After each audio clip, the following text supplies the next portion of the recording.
உயிரினும் மேலான அன்பு உடன்பிறப்புகள்.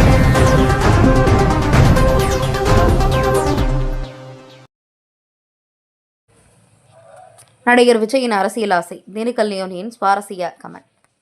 போரூர் அருகே நடைபெற்ற கலைஞர் நினைவேந்தல் கூட்டத்தில் பேசிய திமுக கொள்கை பரப்பு செயலாளர் திண்டுக்கல் லியோனி, நடிகர் விஜய் மற்றும் அவரது தமிழக வெற்றிக் கழகம் கட்சி குறித்து தனக்கே உரிதான பாணியில் சுவாரஸ்யமான நையாண்டி கருத்துக்களை தெரிவித்து பேசினார். சென்னை போரூர் அடுத்த காரம்பாக்கம் பகுதியில் நடைபெற்ற கலைஞர் நினைவேந்தல் பொதுக்கூட்டத்தில் பேசிய திமுக கொள்கை பரப்பு செயலாளர் திண்டுக்கல் லியோனி, நடிகர் விஜய் மற்றும் அவரது தமிழக வெற்றிக் கழக கட்சியில் அரசியல் வருகை குறித்து தனக்கே உரிதான நகைச்சுவை மற்றும் அரசியல் நையாண்டி பாணியில் விரிவாக பேசினார். திரையில் சூப்பர் ஸ்டாராக ஜொலிப்பதும் திரையரங்குகளில் கைத்தட்டல் பெறுவதும் வேறு, நிஜ வாழ்க்கையில் மக்களோடு மக்களாக நின்று கல அரசியல் செய்வது முற்றிலும் வேறு என்று சுட்டிக்காட்டியவர், விஜயின் அரசியல் வருகையும் அவரது மாநாட்டு பேச்சுகளும் வெறும் தற்காலிக கவர்ச்சியாக மட்டுமே இருக்கும் என குறிப்பிட்டார். சினிமா பிரபலத்தை கண்டு அரசியலுக்கு வந்துவிடலாம் என நினைப்பது எளிது, ஆனால் அரசியல் களத்தில் நின்று வெல்வது கடினம் என்ற பாணியில் கலாய்த்தவர், திமுகவின் நீண்டகால வரலாற்று பின்னணியையும் பல தசாப்தங்களாக கட்டியெழுப்பப்பட்ட ஆழமான மக்கள் செல்வாக்கையும் நேற்று தொடங்கப்பட்ட புது கட்சிகளால் அவை எளிதில் அசைக்க முடியாது என ஆணித்தரமாக தெரிவித்தார். மேலும் தேர்தல் களம் என்று வந்துவிட்டால் திமுகவின் அசைக்க முடியாத பலத்தையும் அதன் தொண்டர்களின் உழைப்பையும் எதிர்கொள்வது எந்த புதிய கட்சிக்கும் சாத்தியமில்லை என்று லியோனி பேச கூட்டத்தில் இருந்த தொண்டர்கள் அனைவரும் கரவொலி எழுப்பி உற்சாகம் அடைந்தனர். உலகத்தில் உள்ள தலைவர்களில் கலைஞர் என்று அழைக்கப்பட்ட ஒரே தலைவர் முத்தமிழறிஞர் டாக்டர் கலைஞர் அவர்கள் தான். கலைஞர் அப்படிங்கிற வார்த்தைக்கு என்ன பொருள்? இயல், இசை, நாடகம் மூன்றும் கலந்த திறமைகளை பெற்ற தலைவர். இந்த கூட்டத்தில் நிறைய முக்கியமான விஐபிலாம் உட்கார்ந்துருக்காங்க. என் தங்கச்சி ஜூலி உட்கார்ந்துருக்காங்க. ஜல்லிக்கட்டு ஜூலின்னு பேர் அவங்களுக்கு. ஜல்லிக்கட்டு போராட்டத்தில் தன்னுடைய அருமையான குரலை எழுப்பிய அருமை தங்கை. அவங்க ஒரு தொலைக்காட்சி நிகழ்ச்சியிலெல்லாம் பாப்புலர் ஆனாங்க. இது எல்லாவற்றையும் பெருமை எனக்கு எதுன்னா, நம்ம திராவிட மாடல் ஆட்சியை ஆதரித்து அவர்கள் பேசி கொண்டிருக்காங்கல்ல, அந்த ஜூலியை தான் எனக்கு ரொம்ப பிடிக்கும். அதனால இன்னைக்கு நம்ம கூட்டத்துக்கு வந்திருக்காங்க.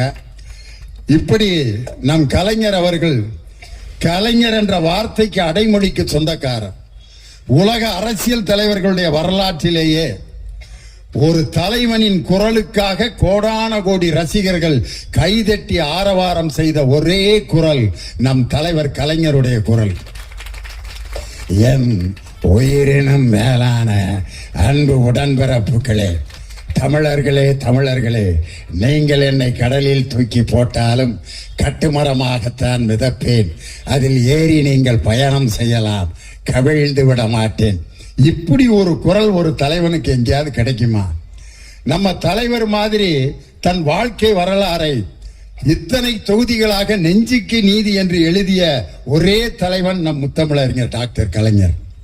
இன்னைக்கு பாத்தீங்கன்னா நம்ம தலைவர் இன்னைக்கு வர்ற ஆகஸ்ட் 15ஆம் தேதி இப்ப இருக்க முதலமைச்சர் கொடியேற்ற போறார், சுதந்திர தின கொடி. நம் கலைஞர் அவர்கள் பெயரால் நாணயம் வெளியிடப்பட்ட போது பாதுகாப்புத்துறை அமைச்சர் ராஜ்நாத் சிங் இங்க வந்திருந்தார். கலைவாணர் அரங்கத்தில் கூட்டம். அப்ப அவர் பேசிய அந்த பேச்சு என்ன தெரியுமா? I was the chief minister of one state in India. Really I am grateful to Dr. கலைஞர் அப்படின்ட்டு எதுக்கு சொன்னார்னா, ஒவ்வொரு முறையும் நாங்கள் சுதந்திர தினத்தன்று கொடியேற்றும் பொழுது டாக்டர் கலைஞருக்குத்தான் அனைத்து முதலமைச்சர்களும் நன்றி சொல்லிக் கொண்டே கொடியேற்றுகிறோம்.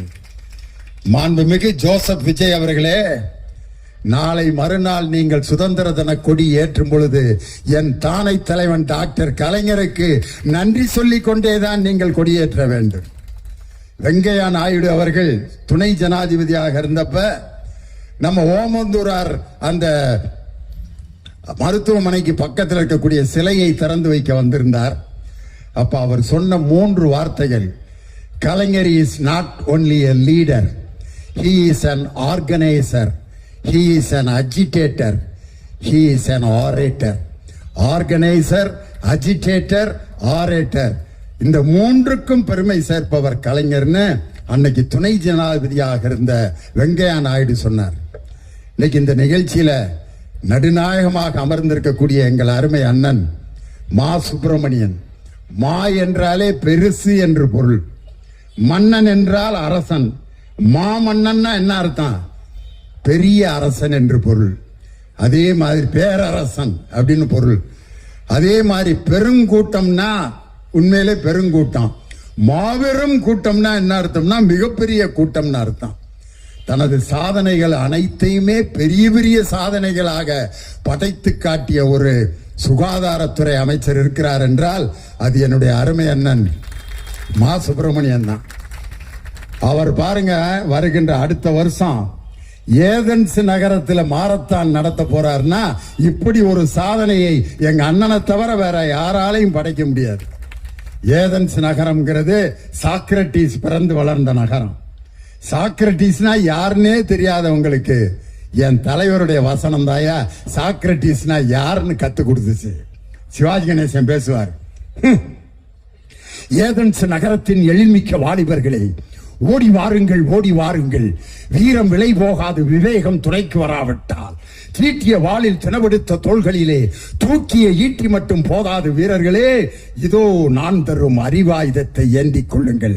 அறிவாயுதம், அறிவாயுதம் சாக்ரட்டிஸ் தருகிறேன். அப்போ ஒருத்தன் சொல்லுவான், சாக்ரட்டிஸ் என்ன குற்றம் செய்தார்? அவர் இளைஞர்களை கெடுக்கிறார். அதுக்கு என் தலைவன் வசனம் எழுதியிருப்பாரியா, நான் என்ன பருவ விருந்தளிக்கும் பாவையா, இல்லை வாலிபருக்கு வலை வீசும் விளை மாதா, ஒரு கிழவன் எப்படியப்பா இளைஞர்களை கெடுக்க முடியும்னு அன்னைக்கே என் தலைவன் எழுதினாரியா வசனம். அப்படிப்பட்ட தலைவர். அந்த தலைவர் நெஞ்சுக்கு நீதியில ஒரு சம்பவம் எழுதியிருப்பாரு. திமுகவை தொட்டு பார்ப்பவர்களுக்கு என்ன கதி ஏற்படும் ஒரு சம்பவம் எழுதியிருப்பார். அண்ணனுக்கு தெரியும். அவர் சின்ன குழந்தையா இருந்தப்ப நிறைய சுருட்ட முடி, சின்ன பிள்ளையில நிறைய யாருக்கு சுருட்ட முடி இருக்கோ அவங்க சீக்கிரம் வழக்கை ஆயிடுவாங்க. அதுக்கு நான் ஒரு எடுத்துக்காட்டு. தலைவருக்கு நிறைய சுருட்ட முடி எடுக்கணும்னு பக்கத்தில் இருக்கிற ஒரு குலதெய்வம் கோயில்ல வேண்டி இருக்காங்க. முடி எடுக்கணும்னு சொல்ற நாள் அன்னைக்கு மழை வந்துருச்சு. அதுக்கு சொல்றதுக்கு தான் ஒரு குரூப் இருப்பாங்கல்ல சோசியக்காரங்க, இன்னைக்கு எடுக்க வேண்டிய முடிய இன்னைக்கே எடுத்து ஆகணும், இல்லாட்டி பெரிய உயிருக்கு ஆபத்துன்ட்டான்.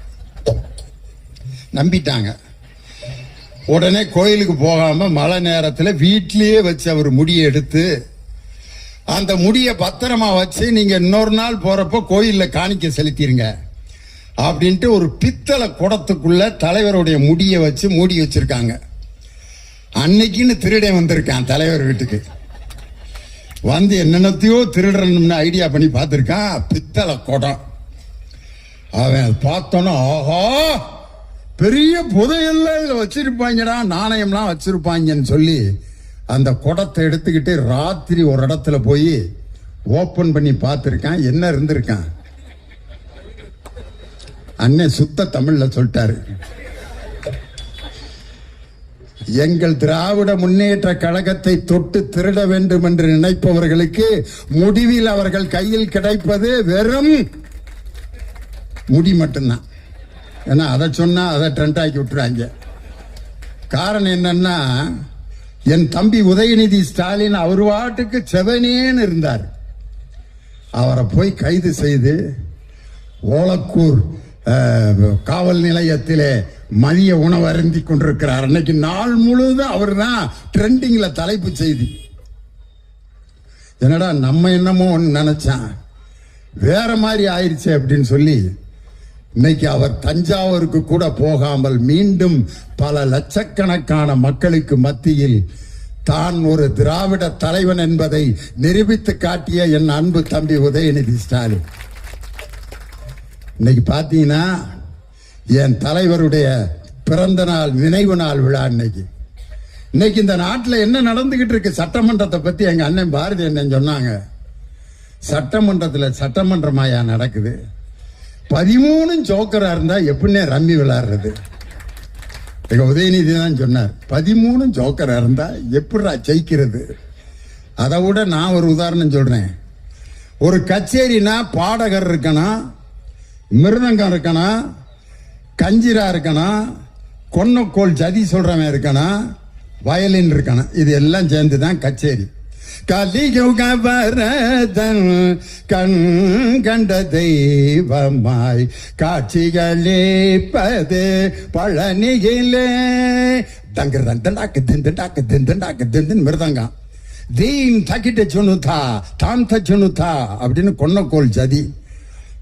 கடம் அடிப்பான். வயலின் தான் தான் தான் தான் தான் இப்படி நடந்தா தான் கச்சேரி. எல்லா பேருமே ஜால்ரா வச்சுக்கிட்டு கலியுக சைஞ்சக் சைஞ்சக் சைஞ்சக்னு அடிச்சா கச்சேரியில கல்ல கொண்டு எறிவானா எரிய மாட்டானா? அம்புட்டும் ஜால்ரா வாங்குறாங்க பாருங்க. பல்பு டெய்லி முதலமைச்சரே 5000 வாட்ஸ் பல்பு வாங்கினாரு முதல் கூட்டத்தில். பட்டு வேஷ்டி மாப்பிள்ள மாதிரி அழகா இருந்தார் அன்னைக்கு. என்னைக்குமே முகத்துல எந்த ரியாக்ஷனுமே இல்லாத நம்ம மாண்புமிகு முதலமைச்சர் அன்னைக்கு ஒரு நாள் சிரிச்சார். அந்த சிரிக்க வச்சது கூட எங்க அண்ணன் MRK பன்னீர்செல்வம் தான். அவங்க என்னென்னமோ பேசி தலைவரை சிரிக்க வைக்கலாம்னு நினைச்சாங்க. ஒவ்வொரு மந்திரி எந்திரிச்சு ஆகாகா ஓகாகா வானமே வையமே பூமிய தரைய அப்படின்னாங்க. மாப்பிள்ள என்னென்னமோ விட்ட போடுறோம், ஒன்னும் வேலையாக மாட்டேங்குது. அன்னைக்கு வாங்கினார் பாருங்க ஒரு பல்பு. வறட்சி நிவாரணம் விவசாயிகளுக்கு தரவில்லை, விவசாயிகளுடைய கடன் முழுமையாக அடைக்கப்படவில்லை, காவிரி தண்ணீர் இன்னும் திறக்கப்படவில்லை, எனவே டெல்டா மாவட்டத்தினுடைய விவசாயிகள் காய்ந்து கொண்டிருக்கிறார்கள் நம்ம எதிர்க்கட்சி தலைவர் கம்பீரமா முழங்குறார். நம்ம மாண்புமிகு முதல்வர் எந்திரிச்சாங்க. மாண்புமிகு சி. ஜோசப் விஜய் பட்டு வேஷ்டியோட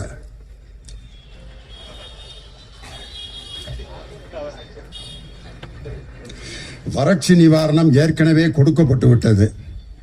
இதெல்லாம் பேப்பர் படித்தவர்களுக்கு நன்றாக தெரியும். உடனே அவங்க நல்ல உள்ள எந்திரிச்சு தளபதி கச்சேரி அப்படின்னு 6 நாள் ஆடி இருப்பாங்க. அவ்வளவு ஆரவாரம்.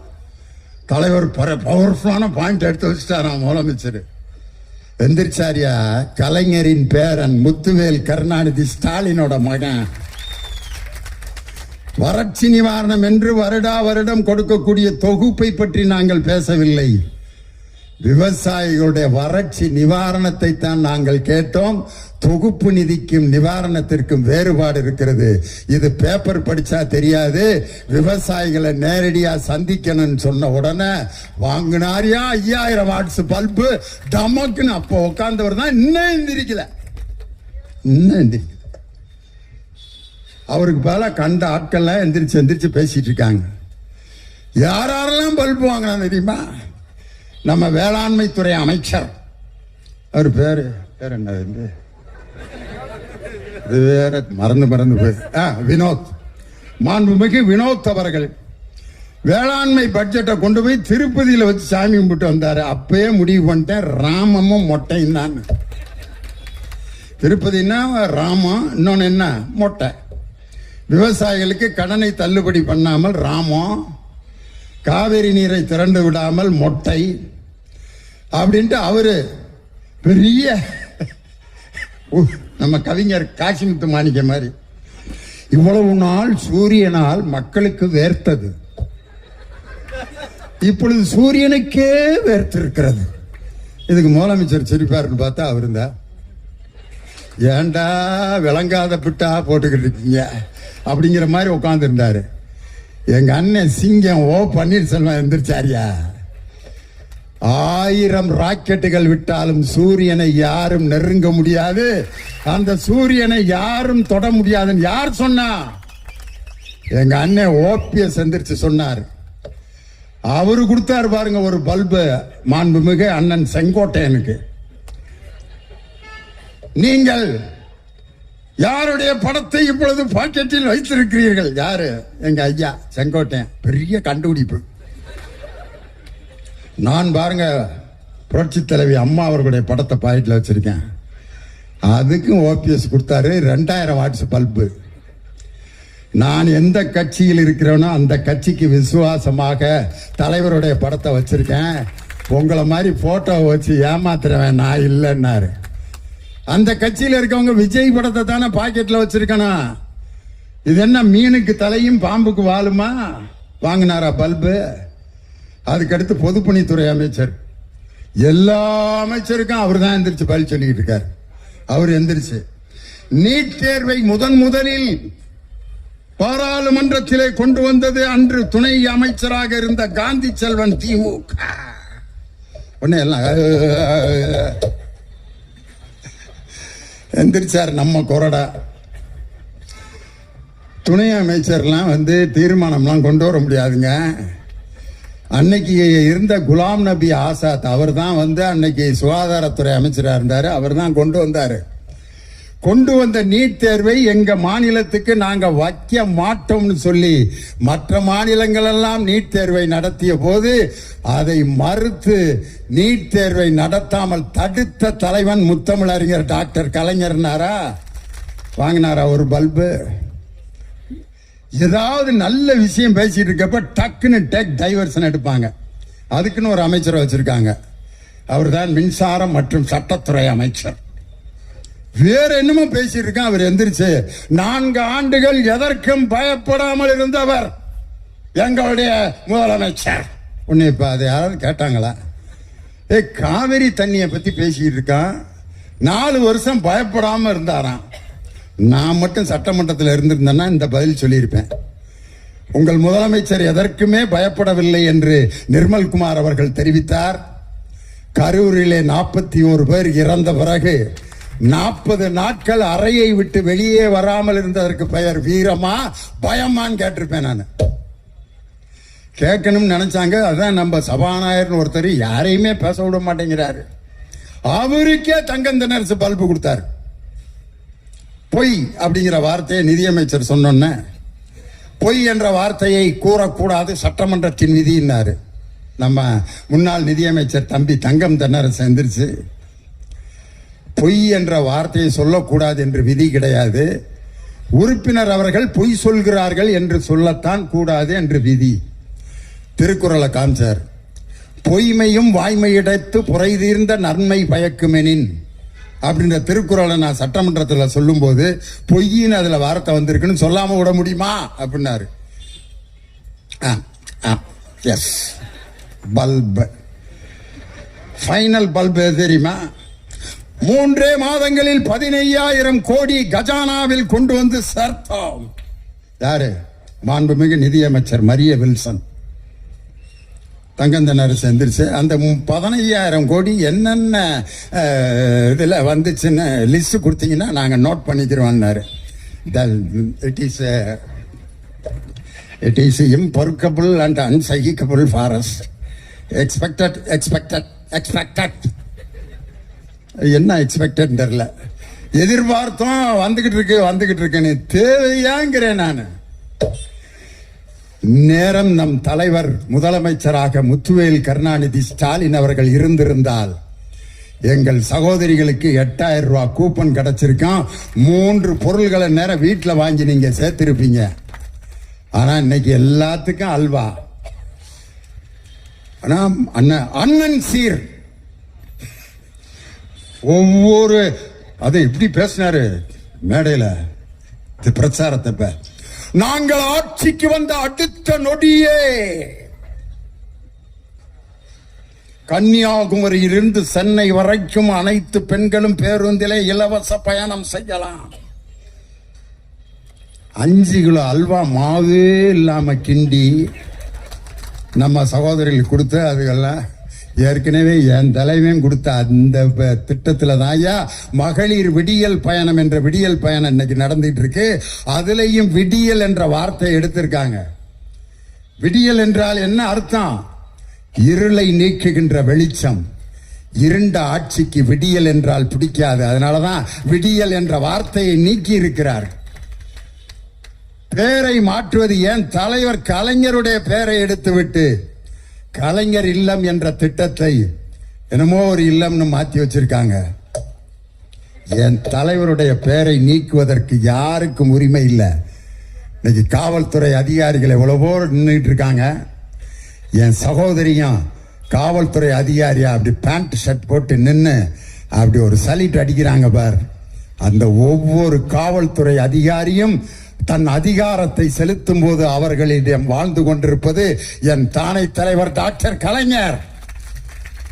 நீங்க கன்னியாகுமரியிலிருந்து காஷ்மீர் வரைக்கும் இலவச அப்படின்னு வாக்குறுதி கொடுக்கிறீங்களே, அந்த பேருந்தை அரசுடைமை ஆக்கிய தலைவன் என் தானை தலைவர் டாக்டர் கலைஞர். எத்தனை திட்டமையா சொல்றது என் தலைவரை பத்தி. ஒரே ஒரு சம்பவம் சொல்றேன். என் தலைவர் மீது அன்று முதலமைச்சராக இருந்த எம்ஜிஆர் சர்க்காரியா கமிஷன் என்று அவர் நிறைய ஊழல் செய்தார்னு ஒரு கமிஷனுடைய விசாரணை நடக்குது தலைவர் பேர்ல. அந்த சர்க்காரியா கமிஷன்ல தலைவர் மீது கொடுக்கப்பட்ட ஊழல் பட்டியலெல்லாம் அந்த கமிஷனை விசாரிக்கக்கூடிய ராஜகோபால் அப்படிங்கிற சிபிஐயோட டைரக்டர் ஜெனரல் அவர் தான் வந்து விசாரிக்கிறாரு. எம்ஜிஆர் யாரோ எழுதி கொடுத்த குற்றச்சாட்டுகளை எல்லாம் ஆதாரம் இல்லாமல் கையெழுத்த போட்டு அதை கொண்டு போய் கொடுத்துட்டாரு. அந்த ராஜகோபால்ங்கிற சிபிஐ டைரக்டர் ஜெனரல் கோபாலபுரத்துக்கு விசாரணைக்கு போறாரு. கூட தியாகராஜன் ஒரு இன்ஸ்பெக்டர். தலைவர் உட்காந்துருக்காரு. உள்ள நுழைஞ்சோன்ன, நாங்க சிபிஐல இருந்து வந்திருக்கோம். தலைவர், வாங்க வாங்க உட்காருங்க, காப்பி குடிக்கிறீங்கள? சிபிஐ காரனுக்கு காப்பி. மூட்டை முடிச்சோட இருக்கேன், கைது பண்றதுன்னா கூட்டிட்டு போங்கன்னு இருக்காரு.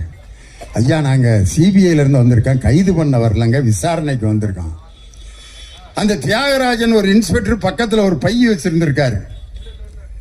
அந்த பையவே தலைவர் பார்த்துக்கிட்டே இருந்திருக்காரு. எதுக்குடா விசாரணைக்கு வந்தவன் இத்தத்தண்டி மூட்டையை எதுக்கு பக்கத்துல வச்சிருக்காரு? எல்லா விசாரணையும் முடிஞ்சோன்ன அந்த பையில இருந்து ஒரு சத்தம் கேட்டிருக்கு, தொப் அப்படின்னு. என்னடான்னு பார்த்தா டேப் ரெக்கார்டர் உள்ள வச்சிருந்திருக்காங்க. இன்னைக்கு எப்படி சிசிடிவி கேமரா மாதிரி அன்னைக்கெல்லாம் இல்லை. அதனால டேப் ரெக்கார்டர்ல தலைவருடைய விசாரணையை பூரா ரெக்கார்ட் பண்ணியிருக்காங்க. தலைவர் பார்த்து, ரெக்கார்டெல்லாம் பண்ணியாச்சா அப்படின்னு இருக்காரு. இல்லை, அது தெரியாம பண்ணிட்டீங்கல்ல, என் மீது ஏதாவது குற்றம் இருந்தால் சொல்லுங்கள், நான் அதற்கு விளக்கம் தருகிறேன் என்று சொன்னார். இதுவரை அந்த குற்றங்கள் எதுவும் நிரூபிக்கப்படவில்லை. என் தலைவரை பார்த்து அன்னைக்கு எல்லாரும் வணக்கம் சொல்லிட்டு ஒரு திருக்குறளை சொல்றாரு. தன்னை எதிர்த்து சமர் புரிய வந்தவனிடம் நடுக்கத்தை காட்டாமல் எவன் இருக்கிறானோ அவன்தான் தலைவன். அந்த திருக்குறளை எழுதியிருக்காரு யாரு?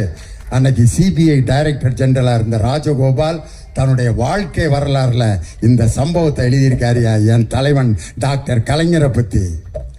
அப்படிப்பட்ட ஒரு தலைவர் பெற்றெடுத்த முத்துவேல் கருணாநிதி ஸ்டாலின் இன்னைக்கு ஏதோ ஒரு ஃப்ளூக்ல 1000 முதலமைச்சர்கள் நமக்கு கிடப்பாங்க. முத்துவேல் கருணாநிதி ஸ்டாலின் மாதிரி ஒரு தலைவன் இதுவரைக்கும் வேற எந்த இயக்கத்துக்கும் கிடைக்க மாட்டாங்க. தோல்விக்கு நான் பொறுப்பேற்றுக் கொள்கிறேன் சொன்னார் பாரு. இந்த துணிச்சல் வேற எந்த தலைவனுக்கு வராதியா. கரூரில் 41 பேர் இறந்த பொழுது இந்த என்னை பார்க்க வந்தவர்கள் இறந்து போனார்கள், இந்த இழப்புக்கு நான் பொறுப்பேற்கிறேன் என்று சொல்வதற்கு துணிச்சல் இல்லாமல் ஓடி ஒளிந்த தலைவர்களுக்கு மத்தியில் என் கழகத்தின் தோல்விக்கு நான் பொறுப்பேற்கிறேன் என்று சொன்ன எதையும் தாங்கும் இதயமான இரும்பு மனிதன் முத்துவேல் கருணாநிதி ஸ்டாலின் என்ற தலைவர் மாதிரி ஒரு தலைவர் நமக்கு கிடப்பாங்களா? எல்லாமே டுபாக்கூராயா. ஜனநாயகன் படத்துல பாத்தீங்கன்னா எம்ஜிஆர் அவர் பாட்டுக்கு போட்டோல இருக்கவர தலை அப்படின்னு அவர்கிட்ட இருந்து சவுக்க வாங்கி, நீயா சொந்தமா கடையில போய் ஒரு சவுக்கு வாங்கு, எதுக்கு அவர் கையில இருந்த சவுக்க புடுங்குற? எம்ஜிஆர் அன்னைக்கு எங்க வீட்டு பிள்ளையில அந்த பாட்டு எப்படின்னு தெரியுமில்ல, பெஞ்சமின் எனக்கு தெரியாத பாட்டா என்னன்னு சிலர் ஆசைக்கும் தேவைக்கும் வாழ்வுக்கும் வசதிக்கும் ஊரார் கால் பிடிப்பார், ஒரு மானமில்லை அதில் ஈனமில்லை அதில் எப்போதும் வால் பிடிப்பார். எதிர்காலம் வரும் என் கடமை வரும் இந்த காக்கைகள் கூட்டத்தை ஒழிப்பேன் அப்படின்னு தான் எழுதியிருந்தது. அன்னைக்கு காங்கிரஸ்க்கு இன்னொரு பேரு காக்கான் பேரு. அதனால காக்கைனா அவங்கள குறிச்சிருவாங்கட்டு சென்சார்ல எடுத்துட்டான். எடுத்துட்டு என்ன வார்த்தை போட்டாங்க தெரியுமா? எதிர்காலம் வரும், என் கடமை வரும், இந்த கூட்டத்தின் ஆட்டத்தை ஒழிப்பேன். பொது நீ எல்லாமே ஓசி தானா? சவுக்கு எம்ஜிஆர்ட்ட வாங்கின ஓசி. கொடியில பாத்தீங்கன்னா 2 யானைக்குட்டி. இது எதுன்னா முத்தூட் பைனான்ஸோட, முத்தூட் பைனான்ஸ் பாத்திருக்கீங்களா? அதுல 2 யானைக்குட்டி தான். அந்த கொடி பாத்தீங்கன்னா ஒரு ஜாதி சங்க கொடியா. அவங்க இப்ப கேஸ் போட்டுக்கிட்டு இருக்காங்க. இது எங்க, நாங்க 30 வருஷத்துக்கு முன்னாடியே எங்க ஜாதி சங்கத்துக்கு இந்த கொடியை போட்டான், இவங்க எடுத்துட்டாங்க 3 கலரை போட்டு.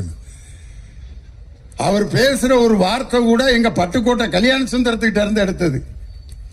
நெஞ்சில் குடியிருக்கும் அப்படிங்கிறார்ல, பட்டுக்கோட்டை கல்யாண சுந்தரம் இரும்பு திரையில எழுதின பாட்டு. நெஞ்சில் குடியிருக்கும் அன்பருக்கு நான் இருக்கும், நிலைமை என்னவென்று தெரியுமா? பட்டுக்கோட்டை எழுதின பாட்டு.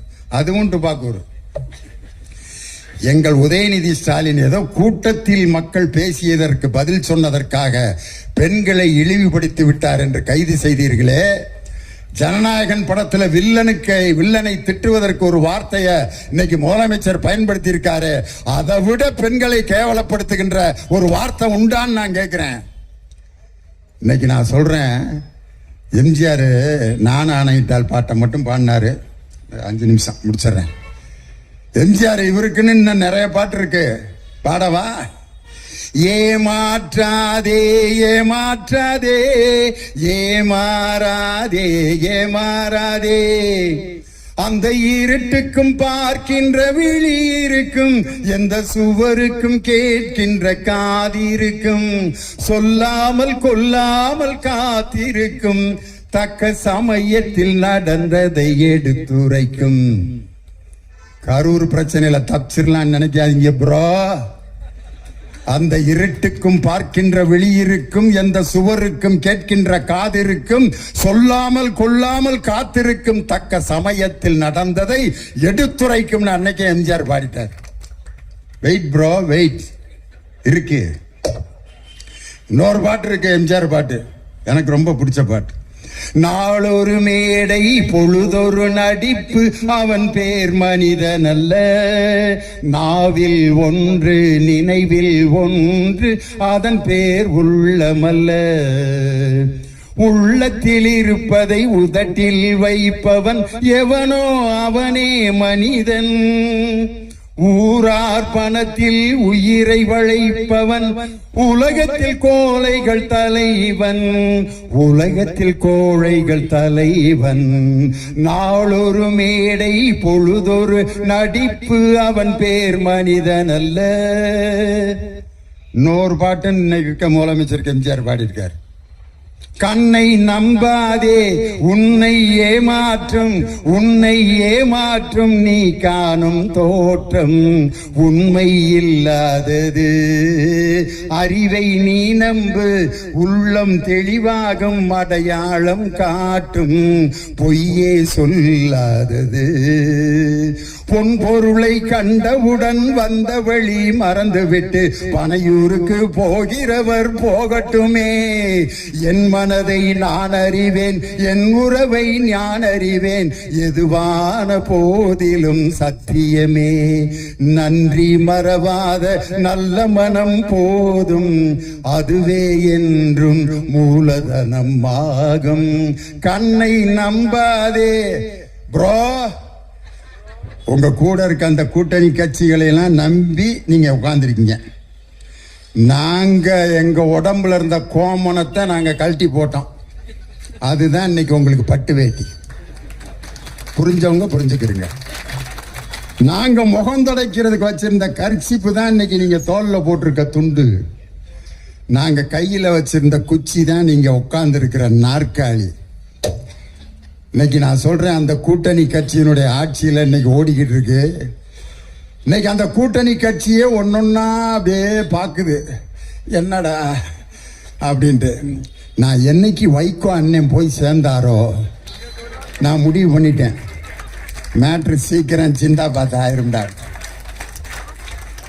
சட்டமன்றத்தில் வந்து முதலமைச்சர் அப்படின்னார்ல, என் தலைவர் இப்படிதான் காமிச்சார். என்ன அர்த்தம்னா பேசி முடிச்சிட்டோன்ட்டு. அதை கூட ஒழுங்கா காட்டாம அந்த அப்படின்னார். இதுக்கு என்ன அர்த்தம்னா உங்க தமிழ்நாட்டு மக்களை எல்லாம் தொடர்ந்து கழுத்தறுக்க போறேன், காத்திருங்க. 6 சிலிண்டரா ஒன்றும் கிடைக்காது அப்படின்னு அர்த்தம். இன்னைக்கு அவரு அந்த கூட்டணி கட்சியெல்லாம் எங்க அண்ணன் வைகோ அவர்கள் என்னைக்கு போனாரோ அவர் வெளியிட்ட புஸ்தகத்தை அவர் வெளியிடுவார்னு கூப்பிட்டதுக்கு வரமாட்டேன்ட்டாரு. போனா நமக்கு அதுதான் கடைசி நிகழ்ச்சி ஆகிறேன், வேணாம்டா இந்த பம்பரம் எந்த சாட்டை சுத்தினாலும் சுத்தும் போல இருக்கு, இது வேலை. இன்னும் எப்படியும் ஒரு 3 மாசத்துல தனுஷோட கட்சியில அண்ணன் வைகோ அவர்கள் இருப்பார். உலகத்தில் உள்ள தலைவர்களிலே நான் மிக சிறந்த தலைவனாக தனுஷ் அவர்களை பார்க்கிறேன். ஜெர்மனியில் இருக்கக்கூடிய ஹிட்லர் இருக்கிறாரே, ஹிட்லர் பேசினாலும் பேசுவார். உண்மையிலே வைகோ அவர்கள் மேல நான் மிகப்பெரிய மரியாதை வச்சிருக்கேன்.